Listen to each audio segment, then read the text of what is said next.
প্রিয় দর্শক, সাজ্জাদ কাদিরের শুভেচ্ছা নিন। এই মুহূর্তে আপনাদের সামনে কথা বলতে এসেছি। আওয়ামী লীগ ফেরার তোড়জোড় শুরু হয়ে গেছে। নির্বাচনের পর কেন খুলছে আওয়ামী লীগের অফিস? পর্দার আড়ালে কি ঘটছে?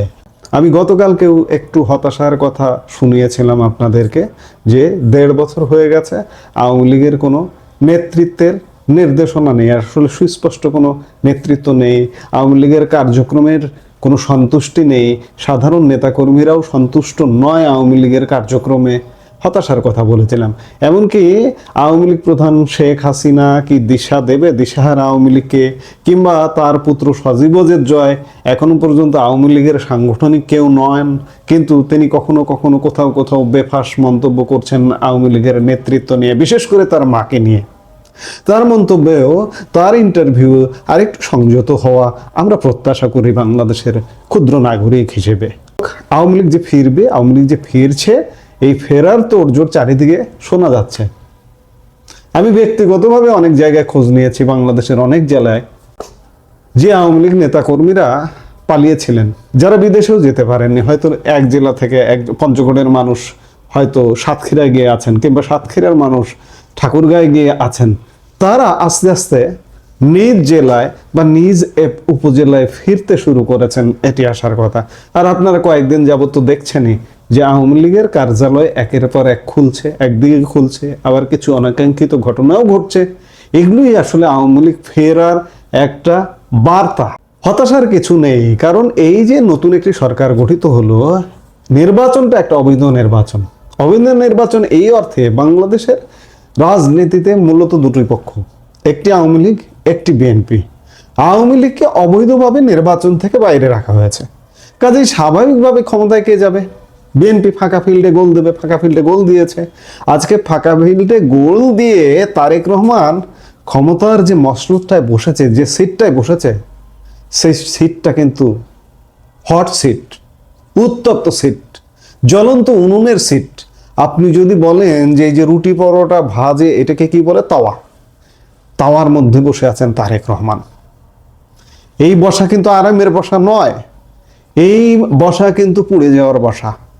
কয়েকদিন মাত্র শপথ হলো, দেখুন, অপেক্ষা করুন কি ঘটে। নানা কারণে, নানা সূচকে এই সরকার খুব বেশি দিন লাস্টিং করবে না। প্রাথমিক একটা জয় হয়েছে যে ইউনূসের মতো একটা দেশবিরোধী সরকার পতন হয়েছে, এই জন্য মানুষের মধ্যে একটা স্বস্তির নিঃশ্বাস। কিন্তু ইউনূস যে জ্বলন্ত উনুন করে দিয়ে গেছে বাংলাদেশকে, কিংবা ইউনূস যে সিটটায় বসেছেন, সেই সিটটায় আজকে তারেক রহমান বসছেন, হট সিট বানিয়ে দিয়ে গেছেন, এর উত্তাপ সহ্য করাই কঠিন হবে। আমি ধরে নিলাম যে তারেক রহমানের সদিচ্ছা থাকবে, তিনি সৎভাবে কাজ করবার চেষ্টা করবেন অতীতের কলঙ্ক মুছে দিয়ে, কিন্তু তারপরেও সিস্টেমের কারণে, প্রকৃতিগত কারণে তিনি ফেল করবেন। ফেল করবার জন্য প্রতি পদক্ষেপে ইউনূস গর্ত খুঁড়ে রেখে গেছেন। আর এই গর্তগুলোই আওয়ামী লীগের ফেরার জন্য, আওয়ামী লীগের সহ একটা আগামী নির্বাচন হওয়ার জন্য একটা প্রেক্ষাপট তৈরি হয়ে আছে বা হবে। ত্রয়োদশ জাতীয় সংসদ নির্বাচন শেষ হতে না হতে দেশের বিভিন্ন প্রান্ত থেকে আসছে চমকপ্রদ খবর যে আওয়ামী লীগ নিষিদ্ধ করা হয়েছিল, যাদের কেন্দ্রীয় কার্যালয় ছিল জনমানবহীন, তারাই কি তবে ফিরছে? পঞ্চগড় থেকে চাঁদপুর কিংবা ধানমন্ডি হঠাৎ কেন আওয়ামী লীগ কর্মীরা তালা খুলছেন কার্যালয়ের? এটা কি কোনো গোপন সমঝোতা, নাকি শেখ হাসিনার বিশেষ কোনো বার্তা? 2024 সালের আগস্টে তথাকথিত গণ অভ্যুত্থানের পর শেখ হাসিনা সরকারের পতন ঘটে। ইউনূসের নেতৃত্বে অন্তর্বর্তী সরকার ক্ষমতা গ্রহণের পর 2025 সালের মে মাসে আওয়ামী লীগ ও তার অঙ্গ সংগঠনগুলোর কর্মকাণ্ড নিষিদ্ধ ঘোষণা করে। প্রজ্ঞাপনে স্পষ্ট বলা ছিল, আন্তর্জাতিক অপরাধ ট্রাইব্যুনালে বিচার শেষ না হওয়া পর্যন্ত কোনো মিছিল, সভা বা প্রচারণা চালানো যাবে না। এই আন্তর্জাতিক অপরাধ ট্রাইব্যুনালটা কে বা কারা দখল করেছে? জামাত। এর বিচারক থেকে শুরু করে, এর প্রসিকিউটর থেকে শুরু করে প্রত্যেকে জামাতি। এরা এই যে আজকে যারা ট্রাইব্যুনালটা দখল করেছে, তারা মানবতা বিরোধী অপরাধ যে ছিল, জামাতের যে যুদ্ধাপরাধীদের বিচার ছিল, সেই বিচারে যুদ্ধাপরাধীদের পক্ষের আইনজীবী বা আইনি সহায়তাকারী কোনো না কোনোভাবে যুক্ত ছিল। তারা 2024-এর ক্ষমতার পট পরিবর্তনের পর রাতারাতি আন্তর্জাতিক অপরাধ ট্রাইব্যুনাল দখল করে, এবং আন্তর্জাতিক অপরাধ ট্রাইব্যুনালটা হচ্ছে 1971 সালের মানবতা বিরোধী অপরাধীদের বিচার করবার জন্য। কিন্তু এই ট্রাইব্যুনালটাকে অধ্যাদেশের মাধ্যমে পরিবর্তন করে 2024-এর সন্ত্রাসী কর্মকাণ্ড, নিজেরা সন্ত্রাসী কর্মকাণ্ড করেছে ষড়যন্ত্রমূলকভাবে, সেই সরকারের উপর দায় চাপিয়ে দিয়েছে, দিয়ে একটা প্রহসনের নাটকীয় বিচার। আজকে এই জায়গা থেকে একটা কথা বলতে চাই যে এই যে একটা প্রহসনের বিচার হচ্ছে, জামাতের মতো জঙ্গি গোষ্ঠী রাষ্ট্রীয় ক্ষমতায় না আসাতে বাংলাদেশ তো বেঁচে গেছে, আরেকটি যে প্রহসনের বিচারে যাদের বিচার হচ্ছে তাদেরকে অন্যায়ভাবে এরা ফাঁসিতেও ঝুলিয়ে দিত এই জামাতেরা, সেটা থেকেও আল্লাহ, স্বয়ং আল্লাহ বাঁচিয়ে দিয়েছে। আসলে রাখে আল্লাহ, মারে কে? এই ট্রাইব্যুনালের ভবিষ্যৎ অন্ধকার, জামাতি ট্রাইব্যুনালের। আওয়ামী লীগ ক্ষমতায় আসা আগেই বিএনপি ক্ষমতায় এসছে, তো বিএনপি এই ট্রাইব্যুনালের ভবিষ্যৎ অন্ধকার করে দেবে জামাতিদের, কারণ বিএনপি জানে যে এরা কারা। 2026-এর ফেব্রুয়ারিতে এসে চিত্রটা বদলে যাচ্ছে। নির্বাচন কমিশন ত্রয়োদশ জাতীয় সংসদ নির্বাচনের তারিখ ঘোষণার পর থেকে আওয়ামী লীগের, তৃণমূলের কর্মীরা নড়ে চড়ে বসেছে। যদিও তারা নির্বাচনে অংশ নিতে পারেনি, কিন্তু ভোট শেষ হতেই তারা আবার কার্যালয়মুখী হচ্ছে। আওয়ামী লীগের কেন্দ্রীয় যুগ্ম সাধারণ সম্পাদক আফম বাহাউদ্দিন নাসিম সম্প্রতি বিবিসি বাংলাকে একটি গুরুত্বপূর্ণ কথা বলেছেন। তার মতে কার্যালয়গুলো বাজেয়াপ্ত করা হয়নি, তাই সেখানে যাওয়ার কোনো আইনি বাধা নেই। নাসিম দাবি করছেন এখানে কোনো গোপন সমঝোতা নেই, এটি তৃণমূলের কর্মীদের স্বতঃস্ফূর্ত আবেগ। তিনি আশা করছেন নির্বাচিত সরকারের অধীনে পরিস্থিতি স্বাভাবিক হবে। ছাত্রলীগের একজন কর্মী রিহান সর্দার নামে একজন বিবিসি বাংলার সঙ্গে কথা বলেছেন।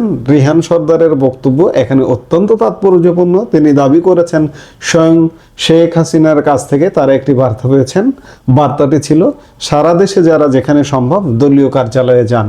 দলীয় সূত্রগুলো বলছে শেখ হাসিনা বিভিন্ন অ্যাপ ব্যবহার করে নিয়মিত তৃণমূলের সাথে যোগাযোগ রাখছেন।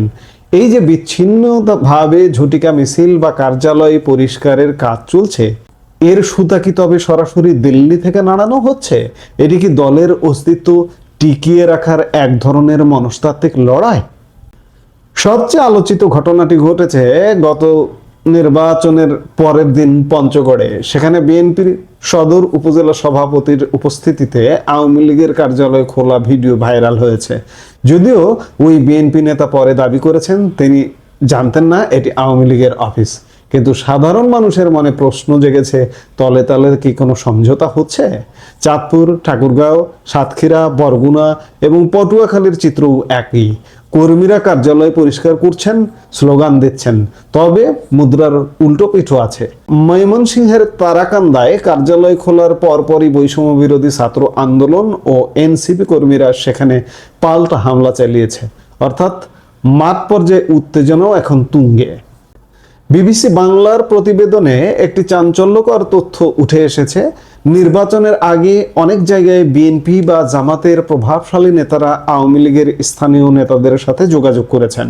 ভোটের সমর্থন বা এলাকায় শান্ত রাখার স্বার্থে আওয়ামী লীগ নেতাদের আশ্বাস দেওয়া হয়েছিল যে নির্বাচনের পর তাদের কার্যালয় খুলতে বাধা দেওয়া হবে না। রাজনৈতিক বিশ্লেষকরা মনে করছেন নির্বাচিত সরকার আসার পর তারা চাইছে একটি স্থিতিশীল পরিবেশ, আর আওয়ামী লীগের মতো একটি বিশাল কর্মী বাহিনীকে সম্পূর্ণ বাইরে রেখে স্থিতিশীলতা বজায় রাখা কঠিন। এই ধারণা থেকেই হয়তো স্থানীয় পর্যায়ে কিছু শৈথিল্য দেখানো হচ্ছে। তবে এই আশ্বাস অনেক সময় দলীয় কোন্দলের কারণে টেকসই হচ্ছে না। বারবার একটা স্থিতিশীল দেশ, স্থিতিশীল সমাজ গড়বার একটা আলাপ হচ্ছে, কিন্তু সত্যিকার অর্থে আওয়ামী লীগের অর্ধেক মানুষকে বাদ রেখে স্থিতিশীল সমাজ গড়া কিভাবে সম্ভব? আমি বারবারই বলেছি, এর আগেও বলেছি, তারেক রহমান প্রধানমন্ত্রী হিসেবে দায়িত্ব নিয়েছেন। তিনি যেভাবেই দায়িত্ব নিন, পেছনের দরজা দিয়ে হোক আর যেভাবেই হোক না কেন, একটা অবৈধ নির্বাচনের মাধ্যমে হোক আর পাতানো নির্বাচনের মাধ্যমে হোক না কেন, তিনি এখন প্রধানমন্ত্রী। তার কাজ, তিনি যদি, আমি শুরুতেই যে বললাম, তার যে সিটটা হট সিট, এই সিটে বসে থাকা কিন্তু কঠিন ব্যাপার। এই সিটে বসে থাকতে হলে দেশ রাষ্ট্র সমাজে স্থিতিশীলতা আসতে হবে। আর স্থিতিশীলতা আসতে হলে আওয়ামী লীগের সাথে যদি মুখোমুখি সাংঘর্ষিক অবস্থায় থাকেন, তাহলে কোনোভাবেই স্থিতিশীলতা সম্ভব নয়। সেনাবাহিনী উঠে যাচ্ছে এই মাসেই, এই কয়েকদিন পরে 28 ফেব্রুয়ারি থেকে পুরোপুরি। শুধুমাত্র পুলিশ আইন শৃঙ্খলা বাহিনীকে আওয়ামী লীগকে ঠেকিয়ে রাখতে পারবে? 28 ফেব্রুয়ারির পরেই দেখুন না কেন, মার্চ থেকেই দেখুন না কেন কি ঘটে বাংলাদেশে।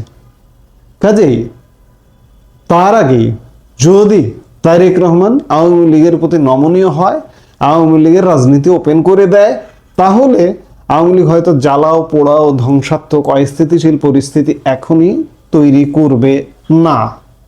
তবে যদি বাধা দেওয়া হয় তাদের কার্যক্রমে, তাহলে কিন্তু এই পরিস্থিতি কিন্তু ঘোলাটে হতে বাধ্য। রাজনৈতিক স্থিতিশীলতার স্বার্থে আওয়ামী লীগের স্বাভাবিক কর্মকাণ্ডে ফেরার সুযোগ ইতিবাচক হতে পারে। আওয়ামী লীগ অন্তর্বর্তী সরকারকে অবৈধ বললেও নির্বাচিত সরকারকে এখনো পর্যন্ত প্রত্যাখ্যান করেনি। এমনকি আওয়ামী লীগ নেতারাও কিন্তু এই নতুন সরকারের কাছে আশাবাদ ব্যক্ত করেছেন। স্বয়ং প্রধানমন্ত্রী শেখ হাসিনাও এক সাক্ষাৎকারে বলেছিলেন তারেক রহমান প্রধানমন্ত্রী হওয়ার আগেই যে আওয়ামী লীগের উপর তিনি নিষেধাজ্ঞা উঠিয়ে নেবেন, কিংবা অন্যান্য নেতারাও কিন্তু তেমনটা বলছেন। এখনো পর্যন্ত প্রত্যাখ্যান করবার মতো ঘটনা ঘটেনি। আওয়ামী লীগ সত্যিকার অর্থে পরিস্থিতি পর্যবেক্ষণ করছে। এটি একটি আওয়ামী লীগের অবশ্যই কৌশলী অবস্থান। তারা হয়তো ভাবছে নির্বাচিত সরকারের অধীনেই তাদের রাজনৈতিক পুনর্বাসন সম্ভব। আওয়ামী লীগের এই কার্যালয় খোলার চেষ্টা কি তাদের রাজনীতিতে ফেরার চূড়ান্ত মহড়া? বাস্তবতা হলো দেশের অনেক জায়গায় এখনো পর্যন্ত জুলাই আন্দোলনের যে ষড়যন্ত্রকারীরা বলুন, এই যে বৈষম্য বলুন, আর জামাতি বলুন, আর শিবির বলুন, তারা কিন্তু এখনো পর্যন্ত রয়ে গেছে। যার প্রমাণ বিভিন্ন জায়গায় পাল্টা হামলা হচ্ছে এবং তারা হামলা করছে। এই যে বৈষম্য বলুন বা এই এনসিপি বলুন বা জামাত শিবির কিন্তু এখনো পর্যন্ত আওয়ামী লীগের কার্যালয় একদিকে খোলা হচ্ছে, আর একদিকে গিয়ে আগুন দিচ্ছে। দুই একটা জায়গায় এমন বিচ্ছিন্ন ঘটনা ঘটেছে। তবে রাজনৈতিক সময়করণে স্থায়ী শত্রু বা স্থায়ী মিত্র বলে কিছু নেই। পঞ্চগড়ের সেই ভিডিও কিংবা বিএনপি নেতাদের মৌন সম্মতি কি নতুন কোনো রাজনৈতিক বাস্তবতার ইঙ্গিত দিচ্ছে? সময় এবং নির্বাচিত সরকারের পদক্ষেপে বলে দেবে আওয়ামী লীগের ভবিষ্যৎ ঠিকানা কোথায়। ভবিষ্যৎ ঠিকানা যে ইতিবাচক তাতে কোনো সন্দেহ নাই। আমরা দেখতে থাকি, অপেক্ষা করতে থাকি, সামনের দিনগুলোতে কি ঘটছে নিশ্চয়ই আমরা দেখব। এই মুহূর্তে এ পর্যন্ত। সবাই ভালো থাকুন, সুস্থ থাকুন। আমাদের ভিডিওগুলো নিয়মিত পেতে সাবস্ক্রাইব করুন Sajjad Kadir and the legends YouTube channel এবং লাইক, কমেন্ট, শেয়ার করে সাথে থাকুন।